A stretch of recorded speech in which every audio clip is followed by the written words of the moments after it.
auditeurs, auditrices, pour terminer l'émission, place à la deuxième session chronique. Jade, notre stagiaire ado passionnée de mode et de musique, nous entretient ce soir sur l'une de ses passions. Découvrons cela avec Jade.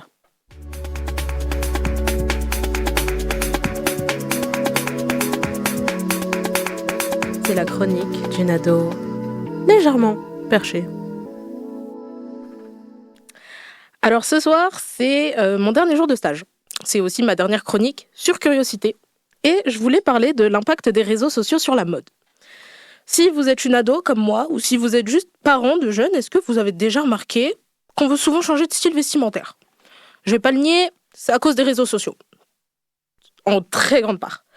On vit dans une ère où tout va très vite, et on est à un âge où on veut ressembler à nos modèles.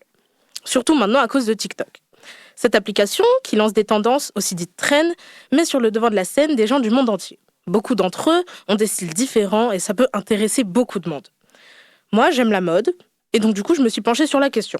Pourquoi a-t-on ce besoin constant de consommer, particulièrement nous les jeunes, et surtout, en quoi les réseaux sociaux alimentent notre désir d'être à la mode ? Déjà, il faut se pencher sur les chiffres. Le nombre de téléchargements de TikTok représente 37,5% de la population mondiale et 38% des utilisateurs et utilisatrices ont entre 13 et 25 ans selon iPoditor. Pour que vous compreniez un peu l'algorithme de TikTok, plus vous regardez une thématique et plus vous aurez de vidéos à propos de ça. Moi par exemple, mon fil est très axé sur la mode, la K-pop, la création, donc ça englobe la couture, le crochet et l'upcycling. Comme je m'intéresse à la mode du coup, j'ai remarqué il y a pas mal de temps en tout cas, que beaucoup d'influenceurs et influenceuses, qu'ils aient une grande ou une petite audience, faisaient des hauls. Les hauls, ce sont ces vidéos entières consacrées à l'essayage d'articles d'une marque. Quand ces hauls sont présentés, les influenceurs donnent le budget qu'ils ont mis dans la marque. Donc ça peut aller entre 100 et des milliers d'euros. Faire un haul, je pense que ça fait pas de mal. C'est bien de montrer ce qu'on a acheté pour montrer à ses auditeurs que ça nous plaît. Mais quand les marques mises sous les projecteurs sont les marques qui font le plus de fast fashion comme Shein, Bershka ou YesStyle, c'est assez problématique.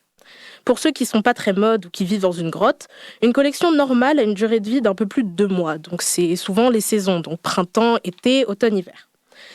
La fast fashion, c'est quand les tendances déferlent et que les marques produisent des collections d'1 à 2 semaines, ce qui fait beaucoup de production, donc beaucoup d'énergie et de la pollution.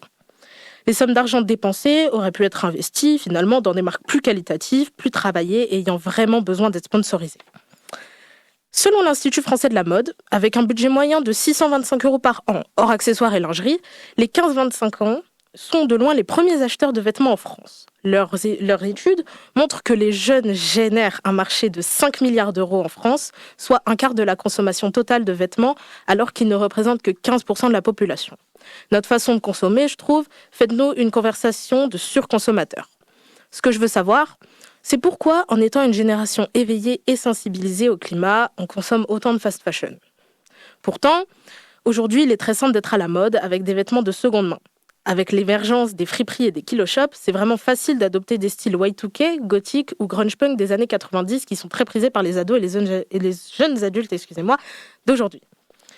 Donc maintenant, au lieu de pousser les influenceurs à dépenser des sommes astronomiques dans le dropshipping ou la fast fashion, on pourrait les encourager à dépenser dans des petites marques indépendantes comme Fauvette, Mocovel, Le Jeune Ossise ou à mettre encore mieux en avant des modes de consommation plus responsables et respectueux de la planète. Moi, je suis les comptes TikTok et Instagram de Elix et Lilix. Je ne sais pas si j'ai bien dit leur prénom parce que c'est assez compliqué, mais je vous invite à suivre leurs comptes car c'est des créatrices de contenu très inspirantes qui parlent de friperie et de mode beaucoup plus responsable. Et je pense que c'est grâce à ces filles-là qu'on fera grandir la mode de demain, finalement.